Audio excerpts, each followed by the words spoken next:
Hey everybody, this is Lisa Baudouin. Welcome to Lisa's Chat Room. Today's Sunday, October 26, 2025, and this is DIY House and Home Back Porch Part 3. So I'm building the back porch roof. So far I've made a couple of videos. They're actually kind of long-winded, but there's a lot of information in there.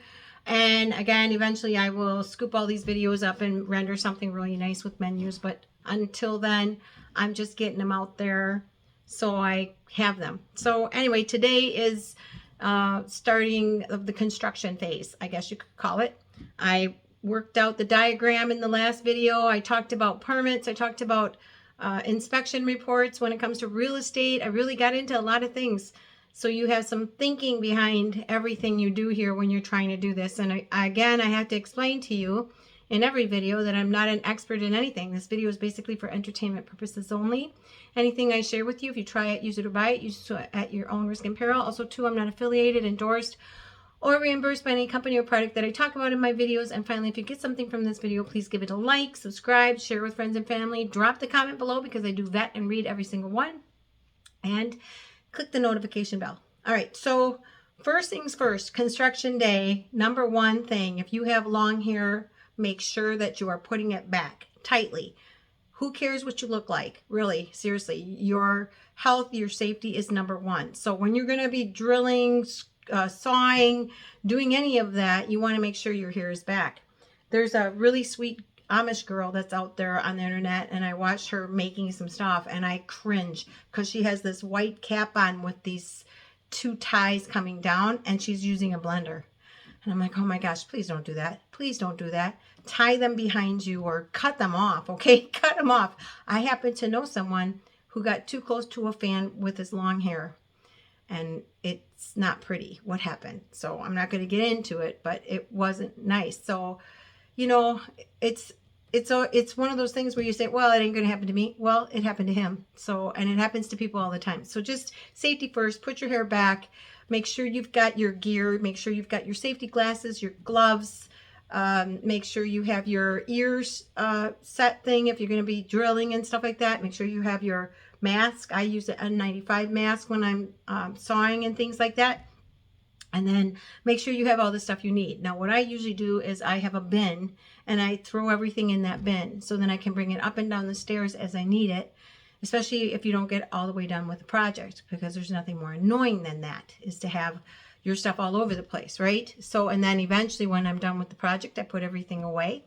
And then also to, your paper trail, I always suggest that what you do is once you're done, just staple all this together and keep it in a folder down somewhere in your utility area so that if you need to refer to it, you have it. But also too, when you sell the house, you can make a copy and have it for the next homeowner so they know exactly what you did. And again, that permit's really important. Have your permit copy in there. Also, you should have your permit on your wall somewhere, up somewhere. I did for the fence. Here, I have it, but I don't really have it in the backyard because someone asked me, I'll just go and pull it. So I do have it. So, but anyway, I talked to the permit inspector enough. I really got some information, and last time I told you about that. So now what I'm going to do is I'm going to bring you out to the backyard, which is really bright in my backyard right now. And it's a nice day, which is good. It's kind of cooler. So I am painting. And the thing is I'm painting everything, pre-painting. And a lot of people would say, no, because it's pre-treated lumber and it should sit. Well, it's been sitting at the lumber yard and I need to paint it and get it done. It's just what I'm doing. If it wrecks, I'll take and scrape it and repaint it. It's fine. Now, there's one thing about that. It's called nominal. So when you're buying your hardware and stuff, it'll say nominal. And that means for paint, for wood that isn't painted, isn't treated, isn't stained. Because once you paint it, it adds just a little bit of thickness to it, some millimeters to it, or quarter inches, depending upon how much you paint. I'm just putting 2 coats of paint on. And then once I get it up and I get the hardware done, I'll avoid the hardware and I'll just paint another coat black. Because I want that hardware, first of all, to show. I want that silver look against the black, but also too, so that if it ever needs to be taken down, there's no paint on that hardware or the screws or anything like that, because it can be a real pain to try to get it down if that's the case. Then you have to bust it down. So this way it's going to look kind of sharp, I think, and also too, it'll be easier to remove in that event. So Take a breath. Got everything out there. Another thing is you should always have 2 ladders, because especially when you're by yourself, you need some type of assist. And I'm going to show you how I'm using my ladder. I did have to cut down 2 of the 12-foot beams because Menards cut down 2 of them for me, but I forgot to have them cut down the other 2. So I have to do it myself. And also my back beams. I had my back beams measured at 8 foot 7 inch, and I need them at 8 foot 1 inch because I'm putting the beam above. And I wasn't quite sure what was going on, so I have to cut that too. So I made a decision to buy a miter saw, and I'm going to show you the little miter saw I bought. Now, some people would say you need a really big one. For me, I don't really need it that much. You know, I cut 2x4s, I'll cut 1x2s mostly. I'm not going to be cutting 4x4 posts often, and really, you can do it. I just did one. I'm going to show you how I'm going to do the second one. You just basically put it on to the tray there, the base, and you just turn it. You cut, turn, and that's what I'm doing, and it's working out fine. It's cutting okay. I'm learning how to do it, which isn't good. You should practice before you do anything. That's the one thing I did notice.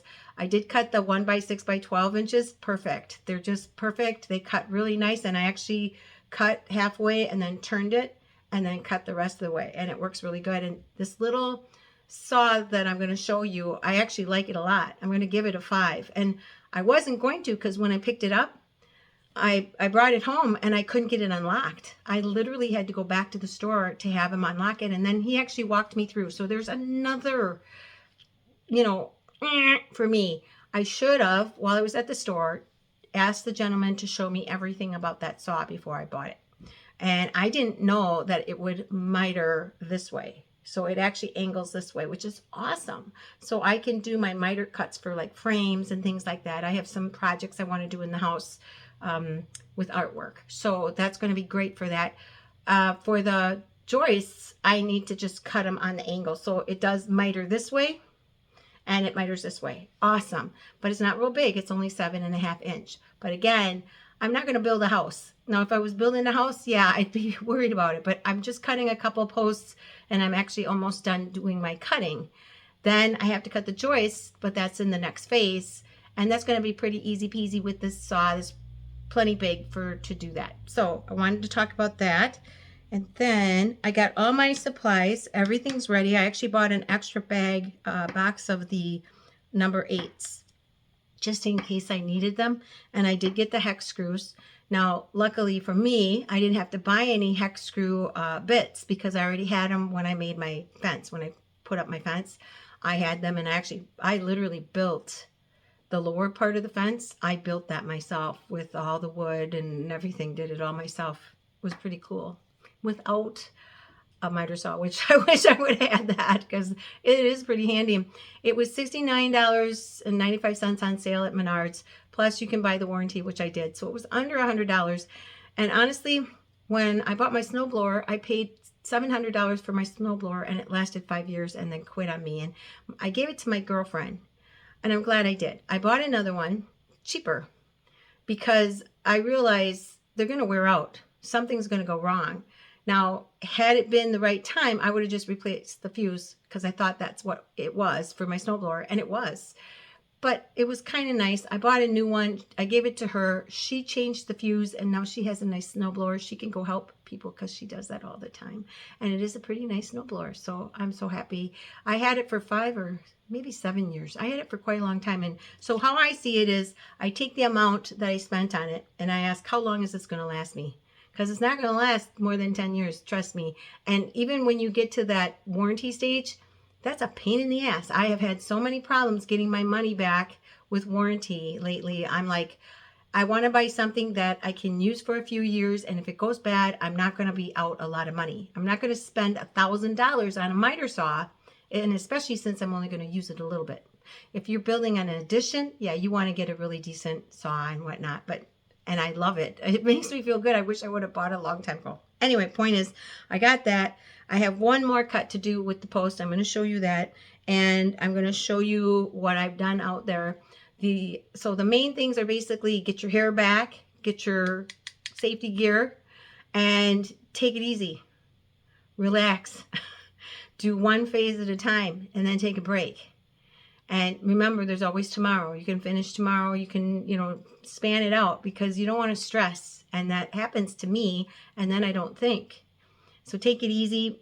Measure everything twice, 3 times. I actually almost made a mistake a little while ago. I'm like, oh my gosh, I almost screwed this post up. So what I like to do is I like to have it on my paper, the measurements. And then if I'm going to cut something, I'm going to write it on the wood in pencil or pen, because I'm painting it black. And then I'm going to double check it.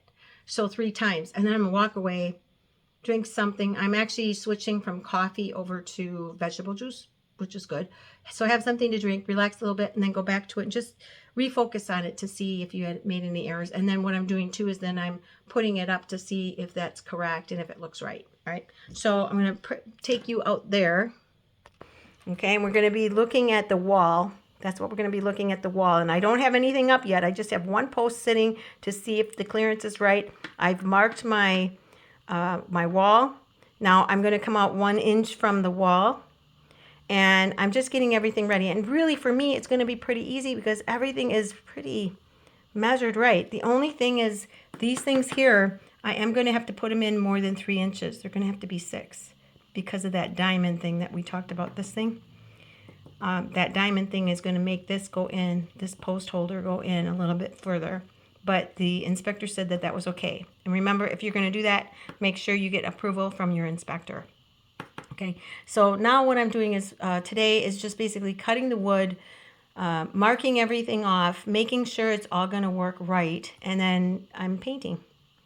And then once I get it painted, I can pretty much put it up. Now for me, I'm also using those brackets right here. And I've got that all marked off right now so that I make sure I was up on my ladder. Other thing is, make sure you have 2 ladders. Especially when you're working by yourself, you need 2 ladders. And I'm going to show you why in a minute. But I went up there and I marked. And I actually marked from the ceiling, the rafter down. The eaves down, I should say. I marked it down. And I went down. I went up. I started here. Went up to the eave. Measured that. Went 1 inch above here. Measured that going down to here, and that is exactly 8 foot 1 inch. And then measured this up here. And so that way, I just had to measure down and mark going this way. And I've got about a 2 inch clearance, 2.5, 3 inch clearance right here. So it'll come right underneath the eaves. I also did the light. I suggest if you have to do anything with electrical, you hire an electrician. So that's all I'm going to say about that. I don't think you should monkey with any electrical. Sorry, that's my suggestion to you. Don't do what I do. Anyway, and that thing, all right? And I kind of know what I'm doing because I actually, I took electrical theory and I was going to be an electrician when I was going to go in the Air Force. So I kind of know a little bit what I'm doing. All right. So here I am, and actually I'll show you. There's my light fixture. I took it down. I have a plate up there. Everything is copacetic. It's all safe. I know exactly what to do. And I will, in the spring, I will have an electrician come and double check everything, and they're going to wire. And this I actually just hardwired. This is my doorbell. I hardwired that, and that is, it's a lighter voltage, but you got to be really careful. Get an electrician. That's all I can say. But what I'm going to do is I'm going to have a camera, one of those cameras out here in the back, and then there'll be one in the front too. So anyway, and then the light, the electrician will run all that for me, and then they'll put the light up. For now, once I get done, I have a solar light, battery operated, and that'll be out here, and I can turn it on. It's got a, I think it has a remote, so I can turn it on. And then the old light I have is right here. It's pretty old. I'm going to have to take this and replace that, but I think it'll work fine. I can use it somewhere. Let's see where I can use it, and I'll just have to replace this. That's the motion sensor part of it. So again, have an electrician do that for you. So here, I'm just going to show you first the wall. And come out this way. Okay, so there's my wall. It's going to go right there. That's 12 foot wide, and it's 8. That beam right there is 8 foot 1 inches. So it's going to go right above that window, and I'm going to have one there, And I'm going to have one there. And then I think I might get away with a 2x4. I asked him and he said yes, but we'll see. I might just install another beam because I think it would look really sharp with beams. Plus two, that load. Remember, once the roof is on, that's going to have snow on it in the winter and it gets really thick. So I want to make sure that I don't have a roof that falls in, that caves in. Then once I get the back beam on, then I'll do the front. And I call this the front, you know, furthest away. And that's an 8-foot depth. And so once I get that done, then I'll put the joist angles, hangers up, and then I'll put the joists up. So it'll work out really, really well. So that I cut, because I accidentally had that cut at 8 foot 7 inches. And so I had to cut off 6 inches, which wasn't a big deal. And I'm going to show you, this is the last one I'm going to cut. So this is my new little miter saw, and I actually love it. I love it. It's awesome. And I have it on plywood. I have the plywood bolted to my table, and I actually have had this table for a while, and I cut this off. It got in the way, and I don't remember what happened. I think I accidentally cut it or something. So you push this, and then the little legs go in. And actually, I'm going to leave that on there, and just that way it's there, but I can remove my little miter saw. Now this is a Tool Shop 7.5 inch, and I'll do a review on this, but I just want to show you I really like it. My problem was when I bought it, it came in the box and it was down like this. It's locked, and so to unlock it you have to push down and you have to pull this button out right here. Can you see that? That right there. And it wouldn't. Oh my gosh, I was really ticked. I was very upset. I took it back and I was livid, really. But by the time I got there, I'd calmed down. And actually there was this incident where this guy was really being mean to me, and this other guy stood up for me. And to be honest, I was like, you know what? I'm so happy I went, because I don't get that often where someone stands up for me. So anyway, point is one of my mistakes that I made when I bought this was I did ask the guy to take it out and show me, because the box was damaged. So I was like, has it been used? And it didn't look used, but I should have had him show me how to work it. Really, that was that's on me, not him. And so luckily today it was the same man, young guy, and we talked, and then he showed me everything, and it is really super nice. Now this actually just turns. You just turn it. I'm trying to think how you do this. I did it once. You just kind of turn this here.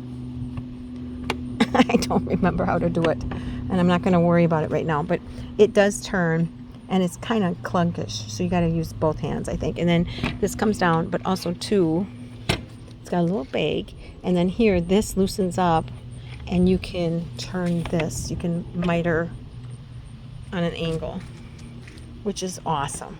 I was so happy about that, because sometimes I'm making frames, and you can make the frame just by using this miter and turning this, but it's nice to have that option to go that way. So usually I would never use big wood, 4x4 posts. I wouldn't recommend doing that, but and then the 1x6s, now they're over here. Try to paint them away from the dust, right? And they did a perfect cut, and I still got to do another coat, but man, that worked out perfect. And all I did was I cut, and then I flipped it and I cut it again. I used my ladder, I fed my board into the ladder to hold it, and then I just adjusted it. Now I have the plywood is attached now to this table using my number 10 hex nuts, and again, luckily for me, I have the hex bolts, the hex drill bits from when I did my fence, so that's really nice. So here I have a brush too. That's very important, and I actually like to have a bin behind there and try to get this stuff into the bin. I know, because to me, I just don't want it. It's pre-treated wood. I don't want it floating around if I can help it. I try to be nice, try to think of the environment.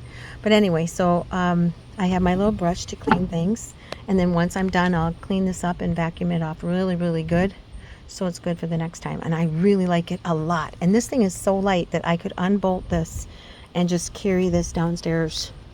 It's really nice. I'm 63, so I don't want a big, huge So, and I feel a little safer. It does have a really nice guard. It's really nice. And there's actually even a thing for laser cutting, which I don't really need to do that right now. Maybe I'll show that to you when I do the joists. Okay, we'll watch that then. But this is nice. And then the other thing I really like is this right here, holding down the wood and then just lining it up really good and straight here. Now it's hard to do that with this 4x4 inch post because this doesn't really go high enough for that. So I just push that to the side. And I'm just careful when I'm doing it. And so what I'll do is I'll put this in the chamber here and I'll line that up, and then I'll cut, and then I'll turn it and cut and turn it and cut and turn it and cut. It's okay. The more I do it, the better I am. And I would suggest, if you're going to do this, practice on a post.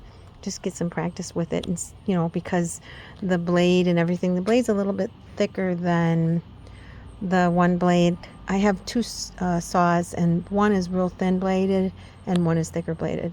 So you want to adjust and make sure that you're hitting it right where you want your line. And then here, what I did was I had started to paint this. So one of the things you want to do, let's see some more, is, where do I have it? I thought I had it on here. Oh, right here. I wrote, okay, 8 foot, 8 times 12 is 96 inches, and then 1 inches. So 8 foot 1 inches is 97 inches, and then I just come that way and I measure that to here. And then I go around with my, I move this, you know, just kind of move it, and then just use your angle to mark it. You must have one of these. This is so nice to have. And I have the big one and the small one. Some things I bought brand new. Some things I got from Habitat for Humanity, like that ladder. That ladder was $12. So nice. But some of this stuff is brand new. This should probably, you know, I don't use it a lot. I probably won't use it a lot. It should last me, I don't know, a good 5 years, maybe more, because I'm not making houses or anything. But I will be using it for odd jobs here and there. So anyway, I have to just cut this now. And once that's done, all my cuts are done until my joists. So then phase 1 will be complete as far as cuts. And here's my other beams. And these are the beams that are going to go in the front along with the 2x12s. So, but first I'm going to do this. And here I've got everything marked up there. I don't know if you can see it, but everything is marked across. See that? And then I will use my brackets, these things. I'll use them. I got a couple more, and I'm just going to put them up here, avoid where the light was, and then I can use that to put the 2x12s above. Now that's the one of the 4x4 beams. That'll be in the back.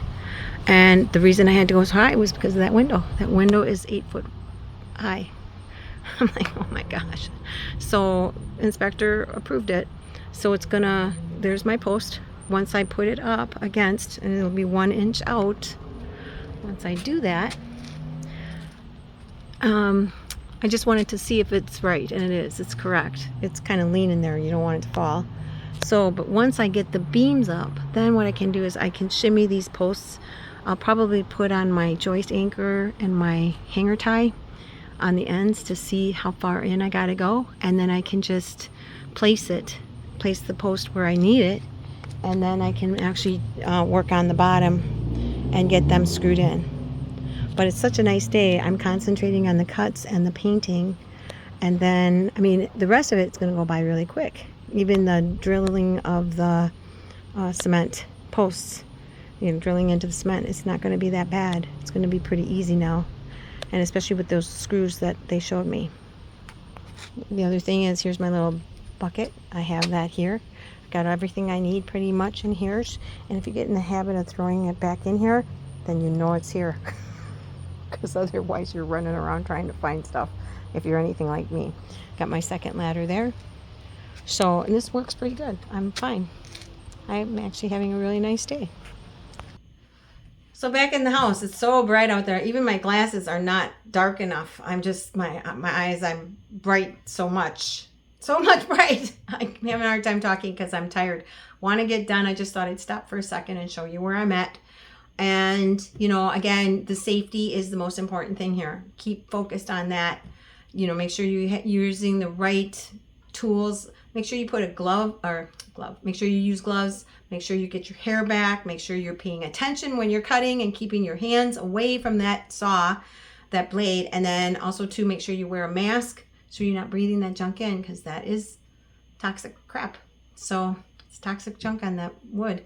So that's it for this video. I hope you got something from it. If you have, please give me a like, write a comment below, subscribe, share with friends and family. Do all that, click the notification, but most importantly, please stay safe and stay healthy. And I'm going to be doing part 4 the next time. So until then, you stay safe and stay healthy, and I'll see you back here hopefully in Lisa's chat room. Bye.